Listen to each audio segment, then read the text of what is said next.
get ready. Mine's already recording, but I'll just chop out the beginning of it. Go ahead. Oh, you guys. Okay, now I'm recording. All right. There's Nick, also known on YouTube as Nickon Aqua Magna. Hi, I'm Nick, and I'm with Rory, also known as Rory Replays. Yep. We're gonna bruise. Wait, let me make sure it works. Oh yeah. Cool. Hey guys, today I'm going to talk to you about Comic-Con in Bangor. I've always wanted to go to Comic-Cons, you know, they're always really exciting. I've always dreamed of going to one, maybe making a cosplay and just going on a road trip and everything, but I've just never had the time or money to. So, fortunately for me, a Comic-Con came right to my hometown. And I live just like a mile away from where it was happening, so yeah, of course I had to go. So I paid for the tickets, and I brought a camera and everything, and I had a great time. This shot's actually one of my favorites. At the time, I didn't know where I was going, so I didn't know the layout of the building, I didn't know where I was supposed to get tickets, so I barged into the wrong side of the building, the total opposite end, and all I could think of to say to these guys who were setting things up was, I was trying to get a good shot. So of course I came up as a total asshat to them, just some tool filming everything, trying to get somebody with their trousers down or whatever, and yeah, what a way to start the con. So yeah, there were lots of artists, lots of, you know, local people, and people from out of state, and lots of shop owners who would just bring some of their swag here, and there were a lot of things that I really, really wanted to buy. Lots of cool arts and crafts, lots of old toys, like Beast Wars figures, things like that. On this first day, it wasn't quite as busy as the other ones. It was only like a half a day, everyone was still kind of setting up shop.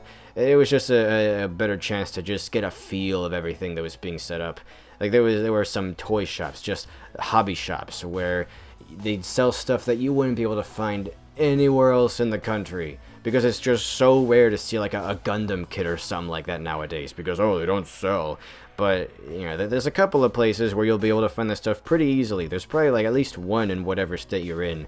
And I was pretty tempted to get at least a few of these things, but I ended up saving the money and, you know, other people picked them up. But if I am ever out that way, I'll be sure to stop by that shop and see what I can find.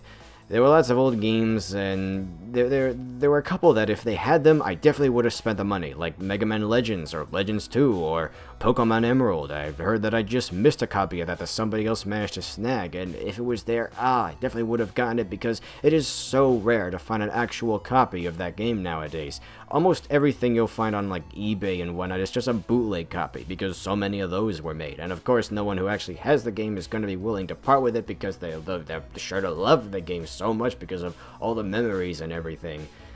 But oh well.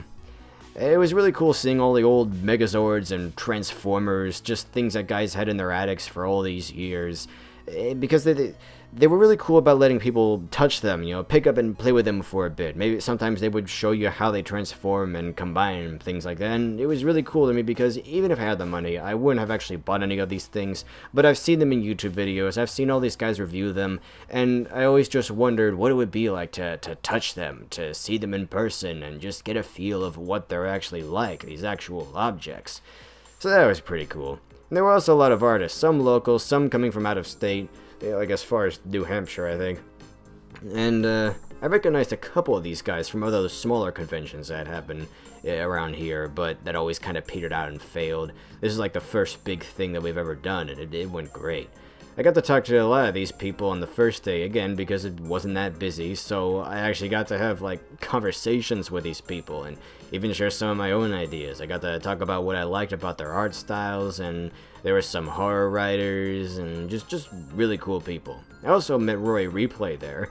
He lives right nearby, too. We're basically bros. We're half-brothers. And he has his own YouTube channel, and, you know, I'm trying to promote him a bit. Yeah, it's weird. There aren't a lot of big YouTubers in Maine. They're all at the other end of the country, and there weren't that many people here with cameras, so I guess Roy and I are the biggest guys here. There were a lot of Star Wars cosplayers there. There were like 5 stormtroopers, and the whole family of Mandalorians with homemade armor and everything. And there was this one guy who made his own R2-D2 that was remote controlled, and I just loved it. He even like scuffed the paint on some parts to make it look like this guy had been through a lot. And everyone was really, really smitten with his R2-D2. Everybody wanted to get a shot with him. There was this one shot where I asked him to just have the little guy stroll on by, and that's where I got this great shot. Yeah, there's a guy I know whose mother helped out with making the original Star Wars movie. I don't know how deeply involved she was, but she would always bring this cool stuff home to him, like a stormtrooper helmet, and when he was a kid, he just didn't understand how important it was at the time, so he'd kick it around, and he ruined it. But there was also some concept art, like there's this one that I remember him giving to us, of like Luke and Leia about to swing across the chasm in the Death Star, and we lost it, like when we moved to this new place, and I wish I could have found it, because we just threw out a bunch of old crap just recently, and I couldn't find it anywhere, so who knows where it is, or if it hasn't been destroyed yet. But if I had it now, I know it would have been worth so much money, because everything like looks so different and cool. Oh well. In this shot, I was trying to get a really good angle of the place outside the main convention hall. It's like you had the convention hall where everyone was like setting up shop and everything, but then you have this outside area where you have the main like Fighting Gamers Alliance. Here's Antonio, you know, the guy who's like the founder of it all. You know, we're pretty cool pals. Here he's just kind of mouthing off to me like, yeah, he was doing a stream at the time. He was like, oh, here's my homeboy Nick and all that, and that was really cool. It's like, I wasn't actually in the stream, nobody in the stream could hear him, but, you know, he was trying to, like, put on a show for everybody, trying to get this festive spirit going on. It's like he was one of the people who helped arrange this whole thing. I don't know how involved he was with the con itself, but he brought the gaming side to it, and that was pretty important, because a lot of people came here for this big tournament, and on this first day, people were just playing for the fun of it. You know, the second and third days were when the tournament happened. I don't know who won it. There was also this great cosplaying contest on Saturday, but we'll talk about that more in a moment. This is at the first day, and I'm right outside the place right now, and I'm just trying to get a really good shot of the Paul Bunyan statue before I head home. I know a lot of people are probably watching this video wondering, what the heck is that thing? Well, a lot of people don't know this, but Paul Bunyan is basically the founder of Maine. He's this really giant man from Europe who just hit the ground with a mighty swing of his axe one day and parted the sea just long enough for him to saunter over here to America. And then he created Maine by hitting the ground with his axe a bunch more times around the edge of it, and then he finished the border by doing this Mario 64 style butt stomp with his massive bunions, and that's how Maine was made. Yeah, that's why he's called Paul Bunyan. So, if you've ever looked at Maine and wondered why it looks sort of like someone took a bite out of Canada, well, that's because that's kind of what Paul Bunyan did. Now, the second day was where things really took off. This day was basically a party. There were like 3 times as many people there. Everyone was really, really busy. Things kind of died down a little bit on the third day, but yeah, this is where things just really, really took off, and I knew, okay, this is a success. This is going to come again next year. And this was the day when all the panels started. Most of these people were already here the day before and had set up their tables, and I got to talk to them and everything, but this was the day when all the panels were happening, and all of the panels were going to be in this one room. Oh boy. And I knew that if I waited too long, that if I went in there just shortly before the Billy D. Williams panel started, I would not be able to find a seat. I probably wouldn't even be able to make it into the room. So I snuck in there an hour and a half earlier, and I sat through this whole wrestle panel with these guys that I had no idea who they were. This was the first time I'd ever even heard of this hacksaw guy and this buddy of his whose name I'm sorry to say I don't remember.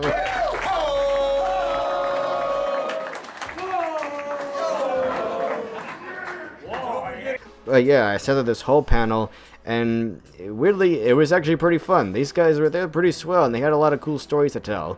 I even got to ask him a question. I asked Hacksaw what the craziest name of a wrestling move was that he'd ever heard, and he said it was Squid Face. I kind of expected it to be something like the Intestinator or something like that, but yeah, these are pretty cool guys, and I am kind of glad I went there just because it was kind of a fun panel. I'm just sorry to say that I got barely any footage of it because I was saving it for, you know, Billy D. Williams and the other people who would be there later that day. But yeah, I was sitting in the crowd amongst all these wrestling fans who were none the wiser, who thought I was just another one of them. And sure enough, as they all started pouring out, and then all the Star Wars fans started pouring in, I had one of the best seats in the room. I was sitting in the second row, not quite the first row, but I still got a good look at Williams and all the people who would be asking their questions, and it was all because I went there so early. And sat through that wrestling panel that I wasn't all interested in beforehand and everything, and yeah, it was a pretty swell day. I did get to ask Billy D. Williams a question. I was one of the last people to do so because I let everybody else do it first. But I knew that if I ever wanted to talk to him or anything, I had to do it right then because, sure enough, as soon as the panel was over, there was this long line of like 270 people stretching throughout the whole building. They were just waiting for autographs, and I thought, yeah, this ain't happening. I did get to talk to most of these people, yeah, but he was one of the few that I didn't, yeah. After him, there was this guy named Doug Jones who had some great stories to tell. Just horror stories about all the costumes that he's been forced to wear over the years. He's just this really tall, lanky guy who always gets called in for Guillermo del Toro to wear costumes, and he talked about this one story where he basically skewered Randy Quaid while dressed up as this big bug with scythes for arms. He was great. I recommend you guys watch this panel because it was just a hoot all the way. I didn't even ask him any questions just because I was so enraptured with his stories. I didn't want to interrupt or anything. And then there was Mark Ryan. He was the last guy to do a panel for the day. There were like 4 panels each day for 2 days. And there was barely anyone in the room, I'm sorry to say, but he was another guy who was like pretty great. He's the kind of guy who, during production, while they're shooting a scene where the human characters are talking to some big transformer who isn't really there because it's just a make-believe CGI prop, he would be there near the actors, reading his lines aloud with his transformer voices. So at the very least, there would be someone, something there for the on-screen human actors to have interplay with, so that the scene would flow more naturally, as naturally as could be helped given these scripts. And I think that really says something about his work ethic, just that he is so committed to whatever task he's given, that he gets so involved just to make sure he at least does his part right. I think this is really cool. He's a great guy. He's a pretty talented guy. He's a jack-of-all-trades kind of man. He's dipped his toe in every pond. He's a writer, he's a voice actor, he's an on-screen actor, he trains people to use weapons in, like, Robin of Sherwood and, all these other kinds of movies. And he was the voice of several characters in the recent Transformers movies. He was Bumblebee for the one line that Bumblebee said. He was Jetfire, he was Lockdown. And say what you will about those movies, he's one of the best things about them. You can just really see it in his voice. Like a lot of the other voice actors, even Peter Cullen, you just kind of get this sense that they're just kind of going through the motions. But with him, there's this great enthusiasm that's just infectious, even if you hate those movies. Even if you hate the characters that he's playing, there's just something about his performance that's great. One of the first things he said was that all these big internet critics and whatnot, they should take the time to see what it's really like to make a film. And I hate that argument. I always cringe when someone says that, because you could apply that to anything. You could look at anything, and if someone criticizes it, just go, well, let's see you do better. Let's see you make a movie. I think when he said it, though, it was more the case of just him saying, if these people had a sense of how hard it really is to make a film, just where all this money really goes and how daunting and crazy it can get, that they might not be so critical. Whatever, I'll give him a pass for that.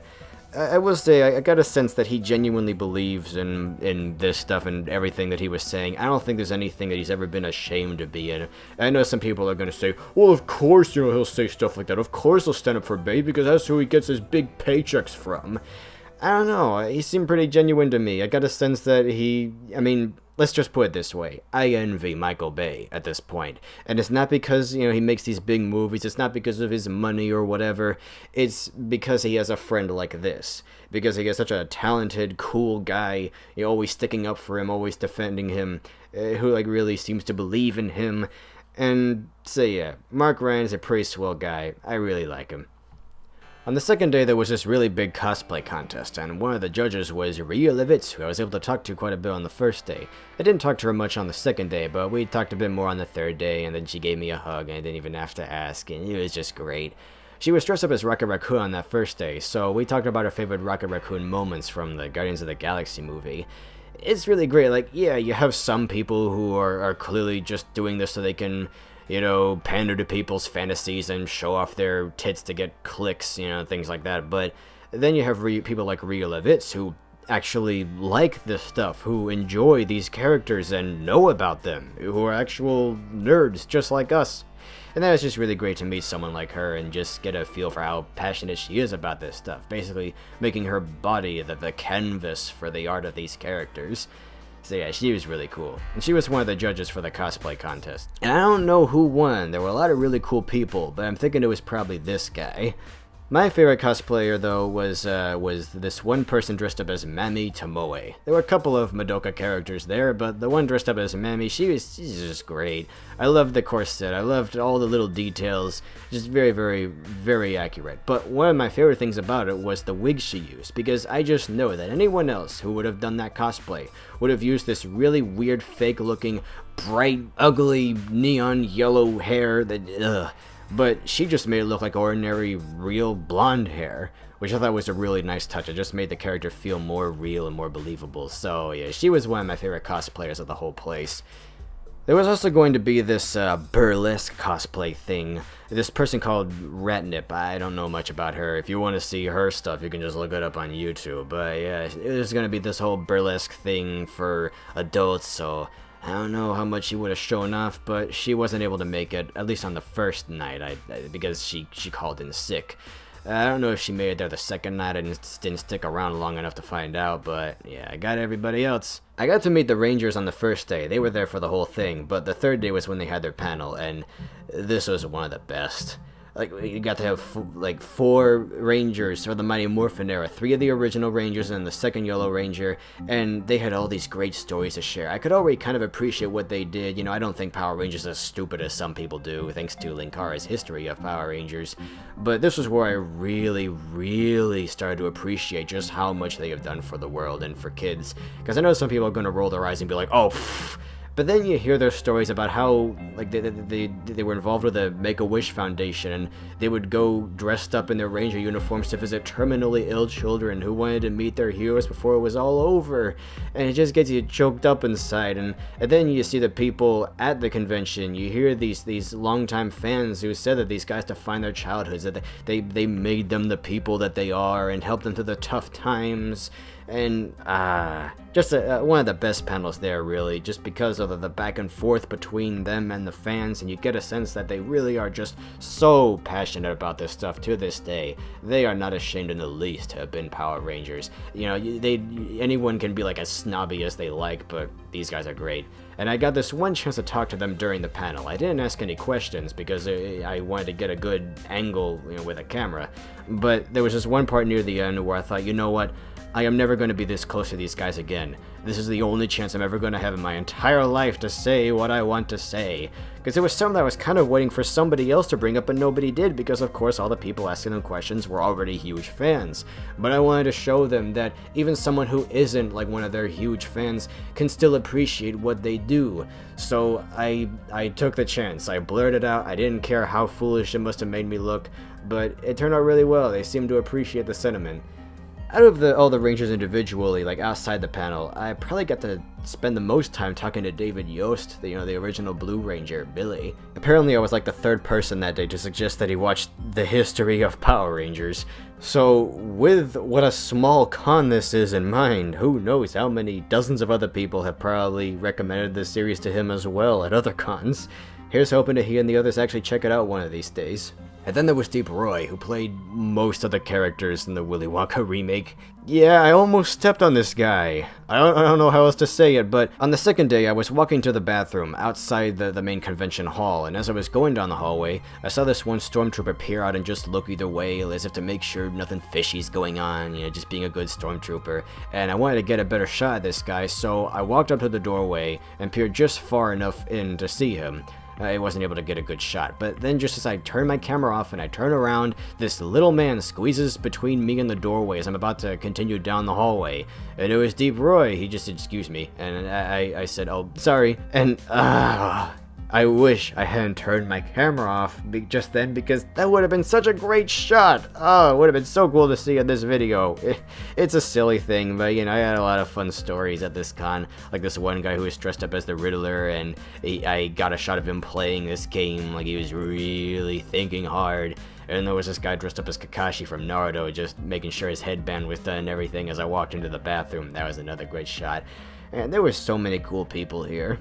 I also got to meet Ernie Hudson, and after the panel, it's like his son, who had been sitting next to me the whole way, he asked me for my email address so I'd be able to send a link to the video to his site once it was online, so he and his dad would be able to watch it. This whole thing was just so great.